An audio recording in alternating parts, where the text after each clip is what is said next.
বাংলাদেশৰ সৰ্ববেশী ধৰ্মগুৰু নুৰি মুল্লাহৰ নতুন তথ্য পোহৰলৈ আহিছে। হাজোৰ আধিয়াপাৰাত এগৰাকী সৰ্ববেশী ধৰ্মগুৰুৱে স্থায়ীভাৱে সাজিছিল বাসগৃহ। এই বাসগৃহ সাজিয়ে তথাকথিত বাংলাদেশী নেতা তথা সৰ্ববেশী ধৰ্মগুৰু নুৰি মুল্লাহে চলাই গৈছিল অনৈতিক কাৰ্য। স্থানীয় লোকে জনোৱা মতে বিগত 6 মাহ ধৰি এই ঘৰটোত স্থায়ীভাৱে আছিল এগৰাকী ধৰ্মগুৰু আৰু প্ৰতিদিনে নুৰি মুল্লাহৰ ঘৰলৈ আহিছিল নতুন নতুন নাৰী। তেওঁলোকৰ অভিযোগ অনুসৰি এগৰাকী ধৰ্মগুৰুৱে এই বাসগৃহটোতে 6 মাহ ধৰি সংঘটিত কৰিছিল বহুতো অবৈধ কাৰ্যকলাপ।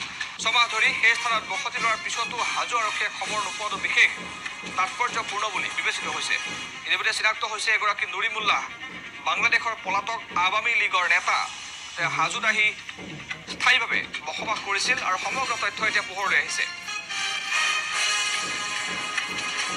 এটা বাসগৃহ নিৰ্মাণ কৰি তেওঁ বহু বছৰ ধৰি তাত 6 মাহ ধৰি তেওঁ তাত স্থায়ীভাৱে আছিল আৰু সেই বাসগৃহটোত বহু অনৈতিক কাৰ্য তেখেতে সংঘটিত কৰিছিল বুলি স্থানীয় লোকে জানিবলৈ দিছে। কিন্তু অতি তাৎপৰ্যপূৰ্ণ কথা যে নুৰি মুল্লাহ নামৰ এগৰাকী সৰ্ববেশী বাংলাদেশীয়ে যি কাৰ্য সংঘটিত কৰি আহিছিল সমগ্ৰ কাণ্ড সন্দৰ্ভত কিন্তু হাজো আৰক্ষী অৱগত নাছিল। কিয় অৱগত নাছিল সেয়া ৰহস্যৰ বিষয়।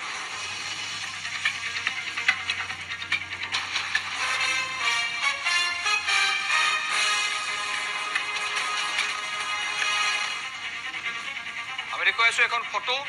নুৰি মুল্লাহ ধৰ্মগুৰু বুলি তেওঁ জানিবলৈ দিছিল নিজকে, কিন্তু এওঁ বাংলাদেশৰ পলাতক আৱামী লীগৰ নেতা।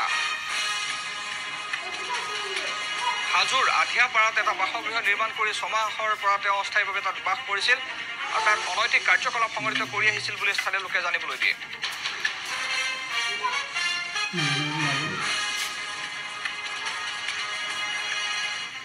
আমাৰ হাজোৰ সংবাদদাতা প্ৰাঞ্জল কলিতা আমাৰ সৈতে সংযুক্ত হৈ আছে। যিহেতু নুৰি মুল্লাহে আধিয়াপাৰাত বাসগৃহ নিৰ্মাণ কৰিছিল, 6 মাহ ধৰি তেওঁ তাত অবৈধ কাৰ্যকলাপ সংঘটিত কৰি আহিছিল বুলি স্থানীয় লোকে অভিযোগ উত্থাপন কৰিছে। প্ৰাঞ্জল, পোনে পোনে আপোনাৰ ওচৰলৈ আহিছোঁ। আপোনাৰ হাতত সবিশেষ তথ্য কি আছে? হয়, এই মুহূৰ্তত মই উপস্থিত আছোঁ তীৰ্থনগৰী হাজোৰ নিকটৱৰ্তী আধিয়াৰপাৰা গাঁৱত। এই গাঁওখনৰ নাম বিশেষকৈ সাঙুৰ খাই পৰিছে। যোৱাকালি এগৰাকী যি বাংলাদেশী আৱামী লীগৰ নেতা তথা এগৰাকী যি নুৰি বাবা বুলি এগৰাকী যি বাবা হাতীগাঁও তথা মহানগৰ আৰক্ষীয়ে যি গ্ৰেপ্তাৰ কৰিছে, তাৰপিছত এই গাঁওখনৰ নাম সমান্তৰালকৈ উত্থাপন হৈছে। কিয়নো এই গাঁওখনতে হেনো সেইগৰাকী বিতৰ্কিতভাৱে বাস কৰিছিল। ভিডিঅ' জাৰ্নেলিষ্ট তপন আৰু মই আজি এই স্থানত আহি উপস্থিত হৈছোঁহি। মই তপনক পোনে পোনে দেখুৱাবলৈ আহ্বান জনাইছোঁ যে বাবাই যি ব্যৱহাৰ কৰিছিলে আধিয়াৰপাৰা গাঁৱত থকা এই গৃহটোতে বাবাই হেনো বসবাস কৰিছিল। আনকি এই গৃহটোত থাকিয়ে তেওঁ অবৈধ কাৰ্যকলাপ চলাইছিল বুলি এক প্ৰকাৰ ধাৰণা কৰিব পাৰি। কিয়নো এই বিগত সময়ছোৱাত এইগৰাকী যি সন্দেহজনক বাবাৰ যি কাৰ্যকলাপ, এই কাৰ্যকলাপে সকলোকে সন্দিহান কৰি তুলিছিল। কিয়নো এই ঘৰটোত থাকিয়ে, মই তপনক পুনৰবাৰ দেখুৱাবলৈ কৈছোঁ, এই ঘৰটোত থাকিয়ে এইগৰাকী বিতৰ্কিত বাবাই সমগ্ৰ অবৈধ কাৰ্যকলাপ চলাইছিল বুলি ধাৰণা কৰিব পাৰি। হাজোৰ আধিয়াৰপাৰাৰ এই অঞ্চলৰ যি সুনাম, এই সুনামত এক প্ৰকাৰ কালিমা সানিলে। কিয়নো হাজো বুলিলে এক বিশ্ব দৰবাৰত নাম আছে। কিয়নো হাজোৰ যি ধৰ্মীয় ইতিহাস বা হাজোৰ যি পৰম্পৰাৰ ইতিহাস সমগ্ৰ বিশ্ব দৰবাৰত পৰিচিত। কিন্তু এইগৰাকী বাবাই অতি সংগোপনে আহি এই অঞ্চলত বসবাস কৰি ইয়াতে থাকি এক প্ৰকাৰ কালোকিত কৰিলে এই অঞ্চলৰ সুনাম। কিয়নো এই যে আধিয়াৰপাৰাৰ যি স্থানীয় লোক, তেওঁলোকে সঁচাকৈ লজ্জান্বিত অনুভৱ কৰিছে। তেওঁৰ যে অবৈধ কাৰ্যকলাপৰ যি বাতৰি সম্প্ৰচাৰ হৈছে ইতিমধ্যে সংবাদ মাধ্যমত, তাৰ বিৰুদ্ধে তেওঁলোকে লজ্জাবোধ অনুভৱ কৰিছে। মই কেইগৰাকীমান স্থানীয় লোক আছে, স্থানীয় লোকৰ পৰা মই জানিব বিচাৰিছোঁ, অকণমান আহিব নেকি এইফালে?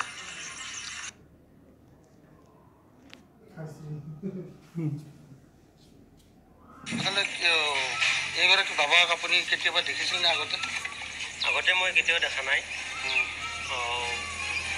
পিছত আমি দেখিছোঁ ইয়াতে এটা ঘৰ বনাই আছে। ঘৰ বনোৱাৰ পিছত সুধিলোঁ, যিহেতু মোৰ নিজা মাটি নহয়, এইখিনি মাটি হয় আমাৰ ওচৰৰে চৈয়দ হাজি ডাঙৰীয়া। তেখেতেও কৈছে যে ইয়াতে তছবি শুনিব, 40 দিনৰ মূৰত কিবা এটা দোৱা হ'ব, তেনেকুৱাকৈ কৈছিলে। সেইখিনি জানো আৰু ইয়াতে তেখেত থকালৈকে ক'ৰবাৰ মানুহ আহে, গধূলি হ'লে কিবা মম জ্বলায়, আগাৰবাতি জ্বলায়, মাইকী মানুহ আহে, কিবা হয়।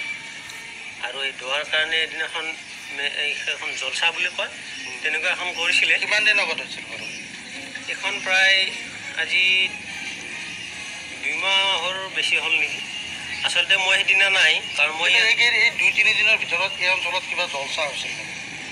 আমাৰ ইয়াতে হোৱা নাই কোনো ধৰণৰ 2-3 বছৰত জলচা হোৱা নাই আমি দেখাও নাই আৰু আমি সেনেকুৱা ধৰ এইবিলাক ফকীৰ ফিকিৰ এইবিলাকৰ লগত আমি সম্পৰ্ক ৰাখিব নিবিচাৰোঁ আৰু এইবিলাক বিশ্বাসো নকৰোঁ কিন্তু এটা অভিযোগ উত্থাপন হৈছে যে মানে বাংলাদেশৰ পৰা পলাই আহিছে পলাই আহি এই হাজো আধিয়াৰপাৰা অঞ্চলত তেওঁ বসবাস কৰি এক প্ৰকাৰ সমগ্ৰ অঞ্চলটোৰে যি নাম এক আছে সুনাম আছে সেই সুনামটো তেওঁক সুনাম কৰিলে কি ক'ব আপুনি আমি গম পোৱা নাই গম পালে নিশ্চয় মোৰ ক্ষেত্ৰত মই গম পালে বিদেশীত কেতিয়াও জাগা নিদিওঁ আমি অসমবাসী আমি শান্তি বিচাৰোঁ আমাৰ এই আজান ফকীৰৰ দেশ আমি সদায় বিচাৰোঁ আৰু বিচাৰিয়ে থাকিম ইয়াত কেতিয়াও আমি বাংলাদেশী বা অবৈধ মানুহ মানে ইয়াতে সোমাই পেলাই আমি অশান্তিৰ পৰিৱেশ সৃষ্টি কৰিবলৈ নিদিওঁ গম পালে মই গম পোৱাহেঁতেন তেখেতক নিশ্চয় ধৰি পেলাই পুলিচৰ হাতত গতালোহেঁতেন কিন্তু প্ৰতিদিনে ইয়ালৈ কিয় ক'ৰ মানুহে তুমিতো এই অঞ্চলৰে যুৱক কি ক'বা তুমি কিয় গম পোৱা নাই মই ঠিক তেনেকুৱাকৈ ঘৰত নাথাকোঁ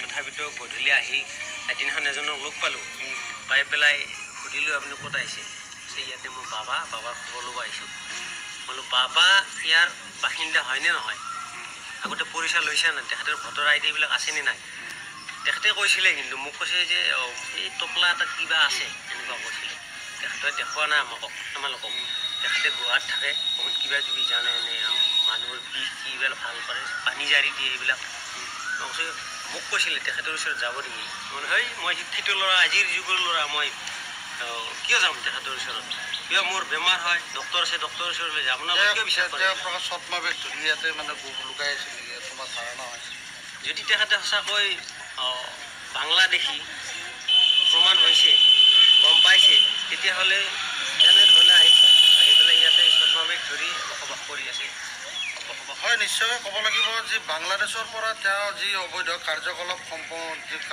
কৰিছিল তাৰ পৰা যি তাৰ চৰকাৰ তথা প্ৰশাসন কঠোৰ হোৱাত তেওঁ কিছুদিন প্ৰায় 6 মাহ পূৰ্বৰে পৰা হাজোত কিহৰ পৰিৱেশৰ সৃষ্টি হৈছে এগৰাকী ছদ্মবেশী বাংলাদেশী তথ্য পোহৰ অহাৰ পাছত ধন্যবাদ জ্ঞাপন কৰিছোঁ আপোনাক প্ৰাঞ্জল ইপিনে শ্ৰম প্ৰৱৰ্তন অধিকাৰী কাৰ্যালয়ত শ্ৰমিকৰ